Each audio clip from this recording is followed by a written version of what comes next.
अस्सलामुअलैकुम, आप देख रहे हैं समा। मैं हूं रमीज जन्ना और मैं हूं इरम ज़ईम। बुलेटिन के आगाज में आपको बताएं कि सिंध में सियासी दर्जे हरारत बढ़ने लगा। पीपल्स पार्टी और MQM पाकिस्तान आज सियासी कुव्वत दिखा रही है। कराची में जियाले और हैदराबाद में MQM वाले रैलियां निकाल रहे हैं। दोनों पार्टियों के कारकुनान पुरजोश हैं, जगह जगह इस्तकबालिया कैंप्स लगाए गए हैं। तो सिंध में सियासी दर्जा हरारत बढ़ने लगा है, भरपूर सियासी सरगर्मियां उरूज पर हैं। पीपल्स पार्टी और MQM पाकिस्तान आज सियासी कुव्वत दिखा रही हैं। इस रिपोर्ट में मज़ीद जानिए।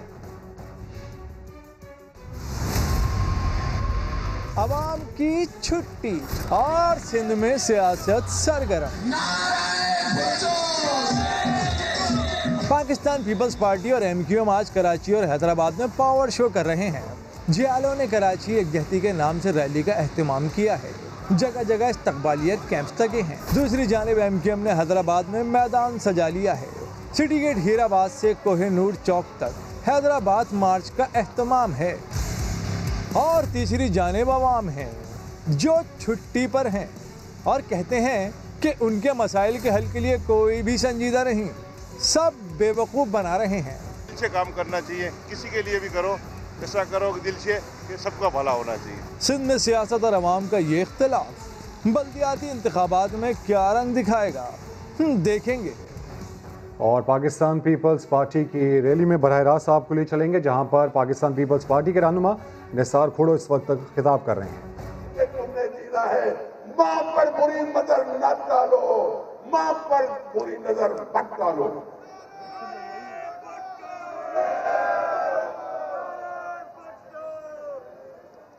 बाकी रही बात, ये हमारी जद्दोजहद, ये हमारी जद्दोजहद चाहे रैलियों की शक्ल में हो, जलसों की शक्ल में हो, जेलों की शक्ल में हो, हम आपका साथ निभाते आए हैं और हम आपका साथ निभाते रहेंगे। इस मुल्क की तरक्की, इस मुल्क में रहने वाले बेरोजगारी की खुशहाली, महंगाई के बोझ चले दबे हुए लोगों की बहाली, ये हमारा नस्बुल ऐन है। इसी के लिए भुट्टो साहब ने अपनी जान दी, इसी के लिए बेनजीर भुट्टो साहब गोलियों से नहीं डरी।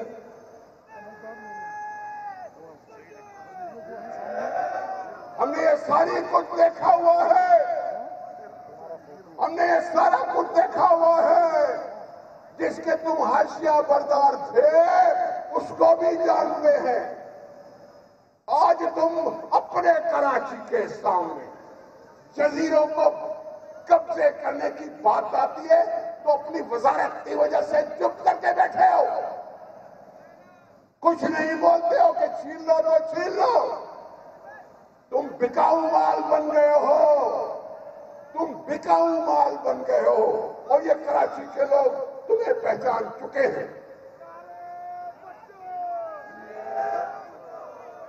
तो दोस्तों, हमें आप पर फख्र है, हम उन गरीबों पर फख्र है जो कच्ची आबादियों में रहते हैं। हम गरीबों और नौजवानों पे फख्र है जो अपने धरती से मोहब्बत करते हैं, महरूमियों के बावजूद धरती से मोहब्बत करते हैं। और इन मोहब्बतों के सहारे ये तेरी पीपल्स पार्टी तेरे लिए अपना सिर कुर्बान करने के लिए तीसरी नस्ल ले आई है। हम बर्दाश्त करते हैं।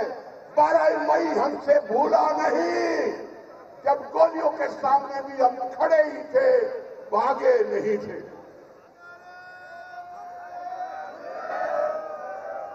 तो नफरत फैलाना बंद करो, नफरत फैलाना बंद करो। ये हमने तुम्हें सिखाया था कि सबके हक एक जैसे हैं, कोई नस्ल की भेदभाव नहीं, कोई रंग, कोई नस्ल, कोई जुबान, कोई फिरका। पीपल्स पार्टी हर एक के लिए है। हम नहीं जानते इस इंसानियत को, हम नहीं जानते फिरकेवारियत को। ये मुल्क हम सबका है और हम सबको खुशहाल होना है। और ये होना तभी हो सकता है। और देख लिया इमरान खान को भी, अगर खुशहाली लाएगा तो तेरा मेरा चेयरमैन बिलावल भुट्टो जरदारी लाएगा।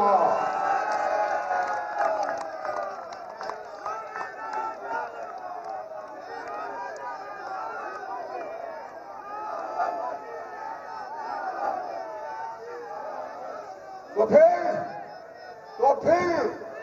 इस गिरती हुई दीवारों को धिक्का देते जाएंगे और बिलावल को लाएंगे। मैं आपके जुलूस का, आपके शानदार जुलूस का देख लो दुनिया वालों। कहते हो कि पीपल्स पार्टी खत्म हो गई, लेकिन पीपल्स पार्टी के जलवे अभी तो शुरू है। कहते हैं ना, अभी तो पार्टी शुरू। पाकिस्तान पीपल्स पार्टी के रहनुमा निसार खोड़ो इस वक्त रैली के शुरका से खिताब कर रहे हैं और इस मौके पर उनका ये कहना है कि महंगाई के बोझ तले दबे लोगों की बहाली के लिए हमारा नस्बुलैन है। एक तरफ रैलियां हैं तो दूसरी तरफ सिंध के बासी अभी तक सैलाब की तबाहकारियों को बर्दाश्त कर रहे हैं। इस वक्त खिपरो के गांव वैदल शाह में क्या सूरत हाल है, जानते हैं समा के नुमाइंदे संजय साधवानी से। संजय बताइएगा क्या सूरत हाल है वहाँ पर? देखिए, पीपल्स पार्टी जो सिंध में हुकूमत में है वो कराची में रैली करने जा रही है, लेकिन अंदरून सिंध से काफ़ी ज़्यादा वोट पड़ते हैं उन्हें। खिपरो से उन्हें वो सीटें जीते हैं। खिपरो में पानी सैलाब का नहीं निकाला जा सका। इस वक्त मैं गांव वैदल शाह में मौजूद हूँ और यहाँ पर सड़क किनारे ही बस्ती कायम हो गई है। लोगों ने, क्योंकि उनके घर पानी में डूबे हुए हैं, और सड़क पर बस्तियाँ लगा दी हैं। आप मेरे कम में देख सकते हैं, ये बच्चे, खानदान, एक बड़ी तादाद है लोगों की जो इस वक्त सड़क किनारे रहाइश पजीर हैं और हुकूमत के तवज्जो के मुंतज़र हैं, हुकूमती इमदाद के मुंतज़र हैं। हमारे रिपोर्टर है राशा रशीद खिपरो के। राजा, कितना नुकसान हुआ है यहाँ पर, आप बताएँ। जी बिल्कुल, खिपरो में 1,20,000 अफराद मुतासर हुए हैं। 6,000 मवेशी मर चुके हैं। 5 अफराद आसमानी बिजली गिरने से फौत हो चुके हैं। तकरीबन 35,000 जो है कच्चे पक्के मकानात अभी गिर चुके हैं। नुकसानात तो बहुत हुए हैं। यहाँ न सिंध सरकार नज़र आ रही है, न वफाकी सरकार नज़र आ रही है। 1,20,000 लोग बेघर हुए हैं। 35,000 कच्चे मकानात गिर गए हैं। 6,000 के करीब मवेशी मर गए हैं। 50,000 एकड़ से ज़ायद ज़राई ज़मीनें जो फसल की थी, वो फसल उसका नुकसान हुआ है, तबाह हो गया है, क्योंकि पानी नहीं निकाला जा सका। 1.5 महीना गुजर गया है। आप स्क्रीन पर फुटेजेस देख रहे होंगे, ड्रोन फुटेजेस में वाज़े तौर पर नज़र आ रहा है कि सैलाबी सूरत हाल है, न सिर्फ खिपरो में, सांगड़ में, इसके अलावा मीरपुर खां, थरपार करके मुख्तलिफ इलाकों में, उमरकोट में, ये इलाके आज तक डूबे हुए हैं। सिंध में पीपल्स पार्टी इक़्तिदार में, वफाक में MQM जो है शराकत दार है। एक की हैदराबाद में रैली है, दूसरी जमात की कराची में रैली है, लेकिन सिंध वालों का कोई पुरसाने हाल नहीं है। सिंध के वासी इस वक्त परेशान हैं। जी बिल्कुल संजय, हमने देखा कि अभी अब से कुछ देर पहले निसार खोड़ो यहाँ पर खिताब भी कर रहे थे और उनका ये दावा था कि सिंध की सबसे ज़्यादा खिदमत पाकिस्तान पीपल्स पार्टी ने की है। बेहद शुक्रिया, आप हमें अपडेट कर रहे थे। दूसरी जानिब हैदराबाद का रुख करें तो यहाँ पर MQM पाकिस्तान की जानिब से सियासी ताकत का मुजाहरा किया जा रहा है। अपडेट्स हासिल कर लेते हैं समा के नुमाइंदे पवन कुमार से। पवन, बताइएगा यहाँ पर कितनी बड़ी तादाद में कारकुनान मौजूद हैं?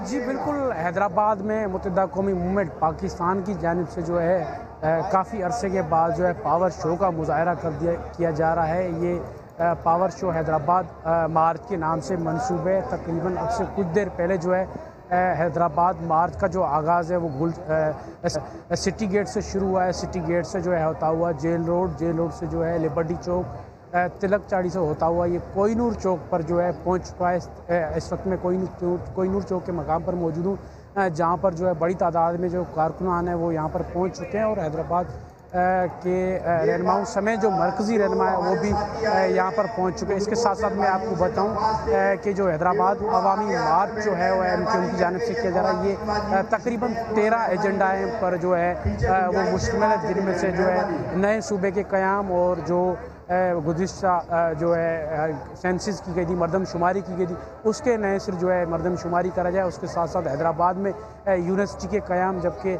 कोटा सिस्टम और जो है तहस्सुब के बुनियाद पर जो है नौकरियां देने समेत 13 एजेंडा पर जो है ये आज जो है अवामी मार्च हो रहा है। और इस अवामी मार्च में जो है जो बात की जाए हैदराबाद में इस वक्त जो है खालिद मकबूल सिद्दीकी, वसीम अख्तर और इसके साथ साथ जो साबिक कराची के मरकज़ी रहनुमा यहाँ पर मौजूद है। बहुत शुक्रिया अपडेट किया आपने पवन कुमार।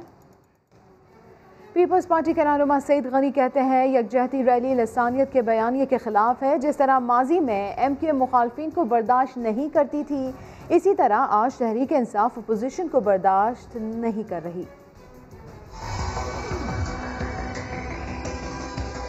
कराची शहर ने बहुत बुरे दिन देखे। हज़ारों लोग बेचारे बेगुनाह इसलिए मारे गए कि वो कोई एक मखसूस ज़बान बोलते थे। अगर MQM या वज़ीर आज़म पाकिस्तान इस शहर को दोबारा उस तरफ धकेलने की कोशिश करें, हमारा ये फ़र्ज़ बनता है कराची शहर के वासियों को ये बताएं कि जो कुछ नैरेटिव इस वक्त आगे बढ़ाया जा रहा है वो कराची शहर के ख़िलाफ़ है।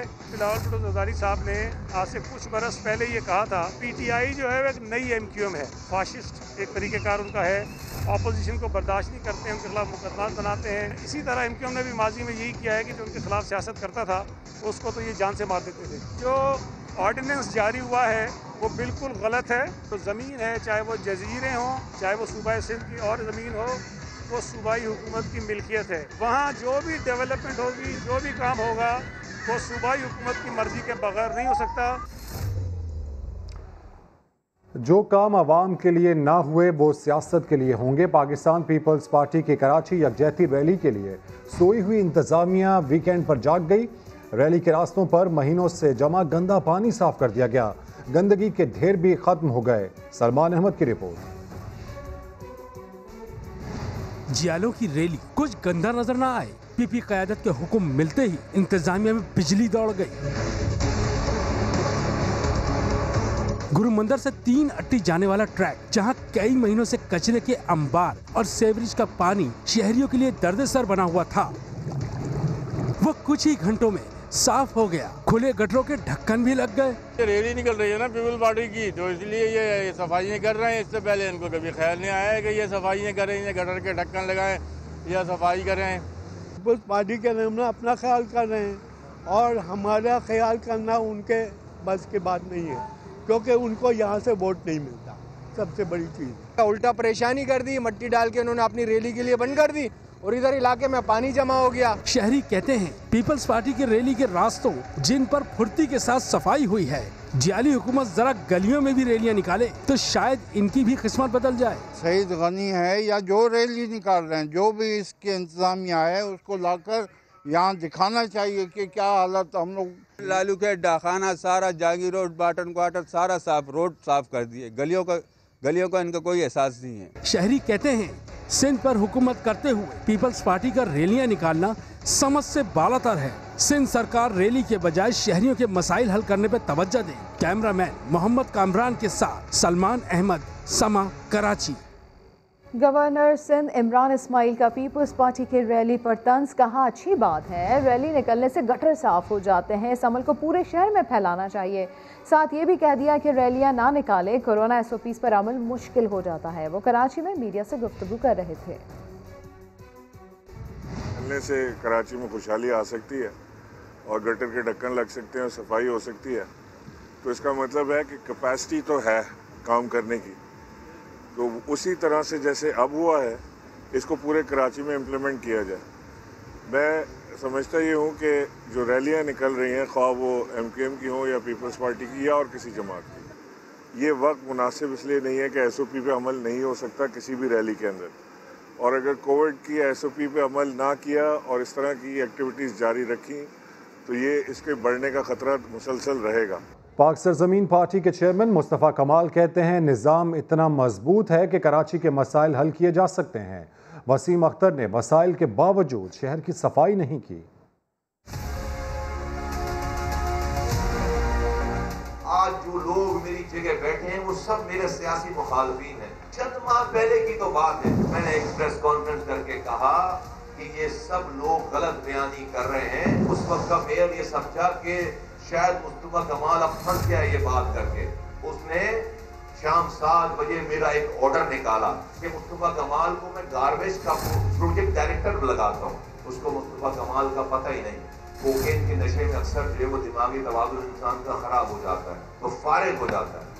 तो ये भी फारिग था। मैंने रात को प्रेस कॉन्फ्रेंस बुला के मैंने कहा मैं PD गार्बेज बनता हूँ, आ जाओ। रात के 2 बजे अफसरों को बुला लिया, बस सारे फोन बंद। मैंने कहा जी मैं मेयर को जाकर सलाम करूंगा अगले दिन जाके, आज से ये मेरा बॉस, मैं इसका प्रोजेक्ट डायरेक्टर गार्बेज का। उन्होंने जो है मुझे सस्पेंड किया, जान छुड़ाई 14 घंटों के बाद। बताना क्या चाह रहा हूँ मैं, अगर वाकई उसके पास इख्तियारात और वसाइल नहीं होते तो मुझ सियासी मुखालिफ को 3 महीनों के लिए छोड़ देता मैं 3 महीनों के बाद नाकाम हो जाता, मैं कचरा नहीं उठा सकता, मेरी सियासत हमेशा के लिए खत्म हो जाती। ये बदकिरदार लोग, इनको लंदन का मेयर बना दोगे, लंदन में भी कचरा उबाल देंगे।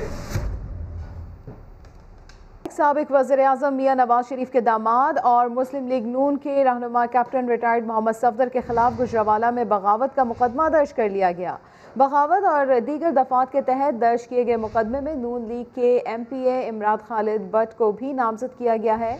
मुस्लिम लीग नून के रहनुमा कैप्टन रिटायर्ड सफदर के खिलाफ मुकदमा थाना सैटेलाइट टाउन में SHO की मुदायद में दर्ज किया गया है। FIR के मतन के मुताबिक कैप्टन रिटायर्ड सफदर ने जुमे को इमरान खालिद भट्ट की रिहाइशगाह पर मीटिंग की थी, जिसमें रियासती और इंतजामी इदारों के खिलाफ इश्तियाल अंगेज और धमकी आमेज अल्फाज इस्तेमाल किए गए थे। कैप्टन रिटायर्ड सफदर और दीगर की गिरफ्तारी के लिए खुसूसी टीम भी तश्कील दे दी गई है।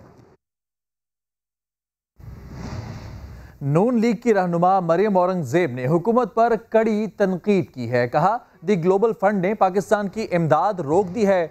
मलेरिया और इंसदादे पोलियो के लिए $271 मिलियन नहीं मिलेंगे। महंगाई बढ़ गई, तरक्की की शरह गिर चुकी है, आटा चीनी सब महंगा हो गया है।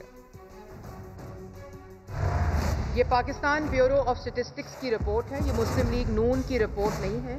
ये वो सज़ा है जो पाकिस्तान की आवाम इस RTS 2000 के बैठने पे काट रही है। और आप रोज सुबह उठकर नवाज शरीफ, शहबाज शरीफ, मरियम नवाज, हमजा शहबाज ऑपोजिशन का राग अलापते हैं। इस वक्त जो देही इलाकों में फूड आइटम्स की इन्फ्लेशन है वो 15.8% है। जो शहरी इलाके हैं उसमें इस वक्त इन्फ्लेशन जो फूड आइटम्स की है वो 12.4%। तरक्की की शरह 2018 में 5.3%। इस वक्त तरक्की की शरह इस रिपोर्ट के मुताबिक -0.4 जो कि फज्ड है। 150 से 175% इजाफा 2 साल में गैस में और बिजली के बिलों में 70% इजाफा 2 साल में। सिर्फ दवाइयों के अंदर आज 400% से 500% इजाफा है। द ग्लोबल फंड उसने पाकिस्तान को एडिशनल सेफगार्ड पॉलिसी में डाल दिया $271 मिलियन, जो कि एड्स, TB, पोलियो, मलेरिया इन बीमारियों की रोकथाम में द ग्लोबल फंड पाकिस्तान को देता था और आज वो फंडिंग बंद कर दी गई। नून लीग के बयानी का हकीकत से कोई ताल्लुक नहीं। वजीर इत्तलाआत शिबली फराज कहते हैं कि ढिठाई से झूठ बोलने वालों को तो TV पर आना ही नहीं चाहिए ताकि लोग उनकी शक्लें भूल जाएं। बैरून मुल्क बैठकर नजरियाती बनने वाले अपने असासे और औलादें पाकिस्तान वापस लाएं। आले शरीफ के जो दरबारी हैं वो जिस ढिठाई के साथ वो बातें करते हैं, अवाम के मफाद के ठेकेदार जो कि अपनी एक ऐसी हुकूमतें चला चुके हैं जिसमें कि उन्होंने लोगों की जेबें काटी हैं। जब इन्होंने इख्तिदार छोड़ा, जो कर्जा था 30 खरब रुपए का, जो डॉलर था, उसको इन्होंने एक मसनूई सतह पे रखा हुआ था। ये वही इसाकदार है जिनको शायद खाकान अब्बासी अपने जहाज में छुपाकर फरार करार दिया था। बिजली और गैस है, उसकी बुनियादी वजह नवाज शरीफ की हुकूमत, उन्होंने महंगे महंगे कॉन्ट्रैक्ट्स किए। कोविड हुआ, इनका ख्याल था कि खुदा न खास्ता लोग मरेंगे या खुदा न खास्ता इकोनॉमी बैंकरप्ट हो जाएगी। प्राइम मिनिस्टर इमरान खान की नीयत ठीक थी, तो जो हमारे बाहर के लोग हैं उन्होंने भी हमारी जो तरसीलात हैं उनमें इजाफा किया। चीन की हुकूमत ने भी खराज तहसीन पेश किया हमारी हुकूमत को कि किस तरह से हम CPEC को लेके चल रहे हैं। नैब अगर आपके पीछे पड़ी हुई है तो उसकी वजह होगी। तो आपने इस मुल्क को अपनी जाती जागीर समझा हुआ था। आप अगर इतने अवाम के हमदर्द हैं तो लाएं ना, आप अपनी औलादों को लाएं जो कि बाहर बैठे हुए हैं। ये इस्तीफा देने की बात करते हैं, हमने कहा इस्तीफा दें आप, हम इलेक्शन कराएंगे। आपकी किसी भी आर्मी चीफ के साथ आपका ताल्लुक नहीं बना। ये पूरी जो बहस क्रिएट इन्होंने की है बयानिया, और ये अब लसानियत पे भी ये आ गए हैं कि जाग पंजाब, इस किस्म की बातों से ये तो मुल्क के मफाद में नहीं है। मुस्लिम लीग नून के रहनुमा एहसन इकबाल का कहना है, नून लीगी उम्मीदवारों की वफादारियां ज़बरदस्ती तब्दील करवाकर तहरीक इंसाफ की हुकूमत बनाई गई। ये जादू मंतर की हुकूमत है, आवाम के वोटों की नहीं। मुल्क बचाने के लिए इस नाअहल हुकूमत को घर भेजना होगा। एक जादू मंतर की हुकूमत है, ये आवाम के वोटों की हुकूमत नहीं है। लिहाजा ये 2018 का जादू मंतर नाकाम हो गया है। फेल हो गया है, इसने आवाम को कुचल दिया है, इसने गरीब का तेल निकाल दिया है, इसने नौजवान को तबाह कर दिया है, उसकी उम्मीद छीन ली है। लिहाजा इस मुल्क को बचाने के लिए ज़रूरी है कि इस नालायक, नाकाम और मुकम्मल तौर पे टेस्टेड फेल्ड हुकूमत को अब घर भेजा जाए और पाकिस्तान को इक़्तिसादी तरक्की के रास्ते पे डालने के लिए नए इंतखाबात के ज़रिए, शफाफ इंतखाबात के ज़रिए हकीकी नुमाइंदा हुकूमत लाई जाए। हुकूमती मोर्चों से नून लीग पर गोलाबारी जारी है। वज़ीर आज़म के मुशीर शहजाद अकबर का कहना है लाहौर में फ्लॉप शो नवाज शरीफ की सियासी हार है। मुआवने खुसूसी शहबाज गिल बोले पाकिस्तान मुखालिफ प्रोपेगेंडा अब नहीं बिकेगा। लाहौर में फ्लॉप शो नवाज शरीफ की सियासी हार है। वज़ीर आज़म के मुशीर शहजाद अकबर ने ट्विटर पर लिखा, जिंदा दिलाने लाहौर ने मोदी के यार की सियासत मुस्तरद कर दी। मुस्लिम लीग अब नवाज शरीफ और उनकी जिद्दी औलाद के जराइम का बोझ उठाने से कासिर है।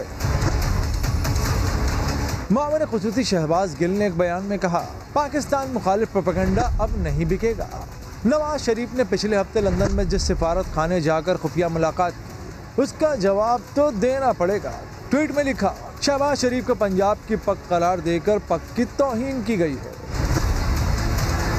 वज़ीर इत्तलात पंजाब फैयाजुल हसन चौहान कहते हैं, बेगम सफदर अवान ट्विटर धांधली में भी सबसे आगे निकल गई हैं। उन्होंने दावा किया कि मरियम नवाज के ट्विटर अकाउंट पर 80% फॉलोअर्स जाली हैं। 51 लाख फॉलोअर्स ने कभी मरियम नवाज के किसी ट्वीट को लाइक ही नहीं किया।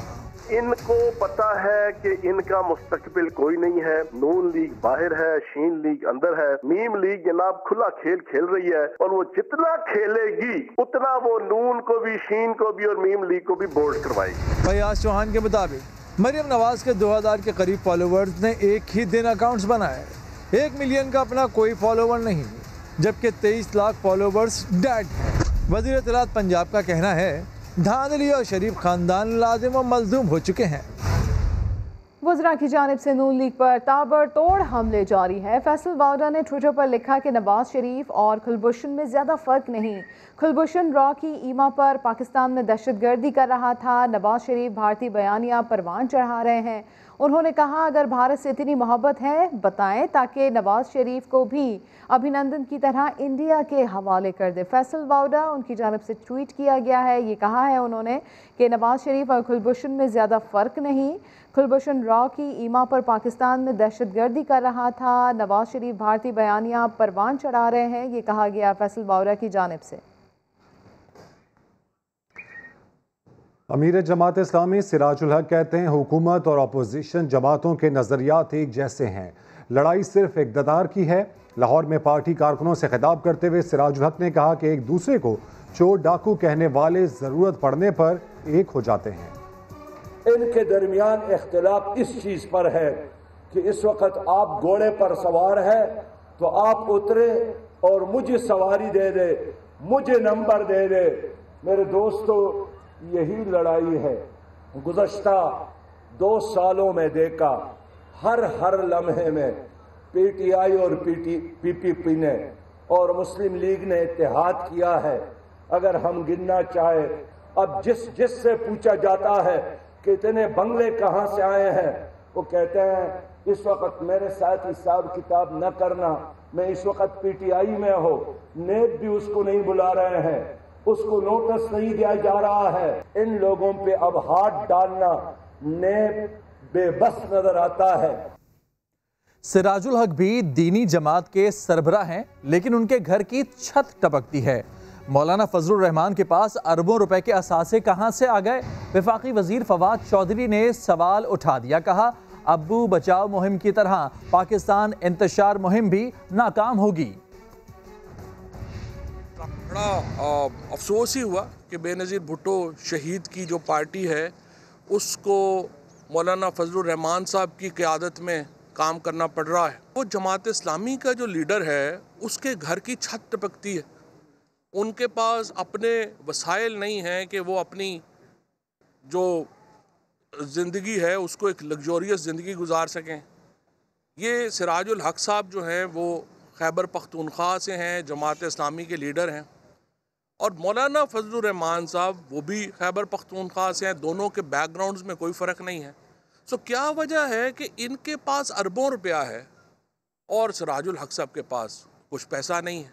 जिस तरह से अबू बचाओ मुहिम नाकाम हुई है, आप यकीन कीजिएगा कि ये इंतशार फैलाने की ये जो मुहिम है ये भी बुरी तरह नाकाम होगी। अंदरूने सिंध तबाही की कहानी। जब मैंने कहा कोई पूछा नहीं है तो मर गया या जिंदा है। सैलाब के सताए सिंध वाले, कब होगी इनकी दाद रसी? कुछ भी नहीं मिला हमें, सारा पानी भरा पड़ा।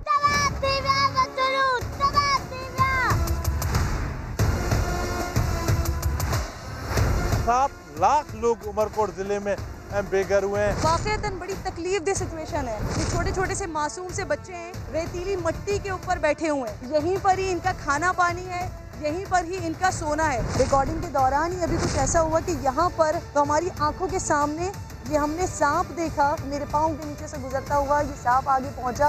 इसको अभी अभी इस सांप को मारा है। समा बना सिंध की आवाज़।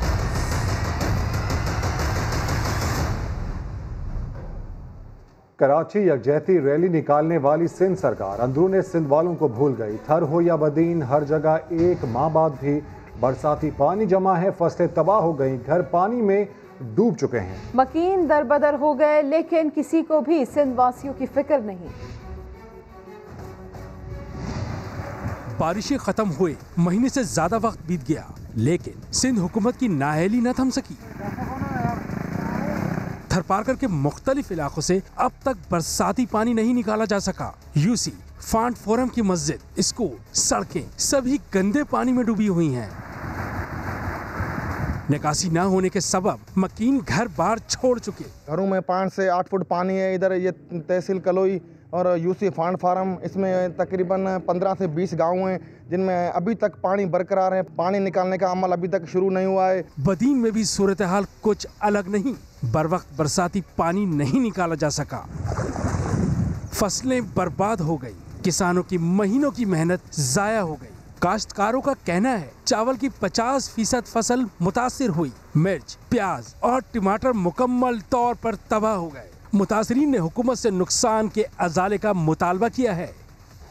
एक तो मुफ्त खोरी, ऊपर से सीना जोरी। कराची में मलीर सऊदाबाद थाने के एहलकारों ने मुफ्त दूध ना देने पर दुकानदारों से बदतमीजी की और उसे उठाकर अपने साथ ले गए। वाकई की सीसीटीवी फुटेज सामने आ गई, जिसमें देखा जा सकता है कि एहलकार पहले कुर्सी को लात मारकर दुकान में दाखिल होता है, फिर फ्रिज की तरफ गया और दूध की बोतलें उठा ली। कुछ ही लम्हात में पलट कर वापस आया और दुकानदार से बदतमीजी शुरू कर दी और एहलकार दुकानदार को अपने हमरा ले गए।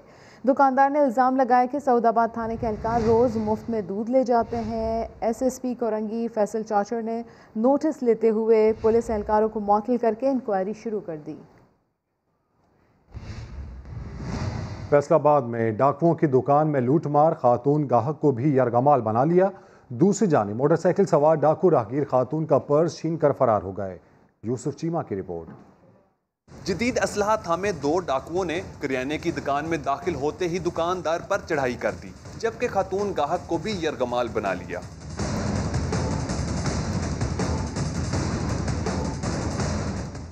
फैसलाबाद के इलाके दयालगढ़ में होने वाली वारदात में डाकू 50,000 रुपए नकदी और मोबाइल फोन लेकर फरार हो गए। दूसरी जानब दिन दहाड़े मदीना टाउन में मोटरसाइकिल सवार हमला आवरों ने राहगीर खातून से पर्स छीना और ये जा वो जा। वाकयात की सीसीटीवी सामने आने के बावजूद पुलिस ताहाल मुल्ज़मान पकड़ने में नाकाम है। यूसुफ चीमा, समा, फैसलाबाद। समात के एक ही कुंबे के 5 अफराद में जीनियाती बीमारी का इंकशाफ हुआ है। 5 बहन भाई जहनी और जिस्मानी तौर पर माजूर होने के बावजूद मरज से बेखबर और इलाज कराने से कासिर हैं। सैयद शहाबुद्दीन रिपोर्ट करेंगे। दरियाए स्वात में खुदाई करके रेत बजरी निकालने वाला ये है 40 साला जावेद इकबाल, जो गांव कांजू में एक खस्ताहाल कच्चे मकान में रिहाइश पजीर है। जावेद के 4 भाई और 1 बहन जीनियाती मरज का शिकार है। तहकीक के मुताबिक इन अफराद को जोबर्ट 9 सिंड्रोम नामी बीमारी है। और पैदाशी बीमारान दी अमंग वसने की इलाज जमंग तन्ने मालूम हालात गड़बड़ दी चेर दी कम जाता बूझो कम जावे इलाज खोशी देखा जा पर की और पूरम दगा हल सारा दिन रेत बजरी निकालने वाले जावेद इकबाल ने वजीर आजम से मदद की अपील कर दी। इमरान खान वजीर आजम दाम तालिबान चमुंग ने इमदाद वकी हम सारा दिल दी सही इलाज वकी हम कमजोरी हो तहकीक के मुताबिक खैबर पख्तूनख्वा में 60% लोग दाखिली खानदानी शादियों को तरजीह देते हैं और इसी वजह से जीनियाती खराबी पैदा हो जाती है। ये बीमारी जो है ये इंटेलेक्चुअल डिसेबिलिटी है और ये मतलब 1000 लोगों में एक लोग बंदे में पाई जाती है, मतलब एक रेयर डिजीज़ है। इब्रार खान और उनकी टीम ने मरज़ की तशखीस के लिए इस्लामिया कॉलेज यूनिवर्सिटी में स्क्रीनिंग सेंटर कायम कर दिया है। जीनियाती बीमारियां न सिर्फ जानलेवा साबित हो सकती है बल्कि ये मरज़ आने वाली नस्ल की सेहत पर भी बुरे असरात मुरतब कर सकता है। कैमरामैन परजंद अली के साथ सैयद शहाबुद्दीन, समा, कांजू, स्वात। पाकिस्तानी नौजवान उस्मान वजीर इंडोनेशियन बॉक्सर को चित करके एशियन बॉक्सिंग फेडरेशन के चैंपियन बन गए। इस्लामाबाद में होने वाले मुकाबले में मुख्तलिफ ममालिक से आए बॉक्सर्स ने भी खूब रंग जमाया। फरार रब्बानी की रिपोर्ट। पाकिस्तान में पहली बार प्रोफेशनल बॉक्सिंग का मेला सज गया। पाकिस्तान की शान उस्मान वजीर ने एशियन बॉक्सिंग फेडरेशन का टाइटल अपने नाम कर लिया। उस्मान वजीर का मुकाबला हुआ इंडोनेशिया के बोयदा बिल्डोजर से। बिल्डोजर उस्मान वजीर के ताबड़तोड़ वार बर्दाश्त न कर सका और चौथे राउंड में ढेर हो गया। तमाशाइयों की उस्मान वजीर को दिल से दाद। मेहमान खिलाड़ियों की भी खूब हौसला अफजाई की। उस्मान वजीर जैसे बॉक्सर्स और नादिर बलोच जैसे boxers I believe we have great talent in Pakistan. खुशी की बात ये है कि पाकिस्तान में जो बॉक्सिंग के इवेंट स्टार्ट हुए हैं ये इससे पहले नहीं हुए। बॉक्सिंग में तो नहीं आ सकते, खुद खेल तो नहीं रही है, लेकिन देख के स्पेशली बहुत ज्यादा एंजॉय करें। पाकिस्तानी नयाद बरतानवी बॉक्सर आमिर खान मुल्क में बैनुल अक़वामी खेलों के मजीद फरोग के लिए पुरअज़्म। असने बॉक्सर्स चंगे को लिहाज उन्हें चंगी फाइट की थी तो इंशाल्लाह असा फिर 2-3 महीने बाद। अफगानिस्तान और पोलैंड समेत खित्ते के दीगर ममालिक से आए खिलाड़ियों ने भी मुख्तलिफ कैटेगरीज में अपना अपना जोरे बाजू आजमाया। इवेंट में बैनुल अक़वामी खिलाड़ियों की शिरकत बता रही है कि पाकिस्तान में दीगर खेलों के बैनुल अक़वामी मुकाबले अब ज्यादा दूर नहीं। कैमरामैन अयाज अब्बासी के साथ फरार रब्बानी, समा, इस्लामाबाद। एक ब्रेक के बाद हाजिर होंगे हेडलाइंस के साथ। देखते रहिए समा।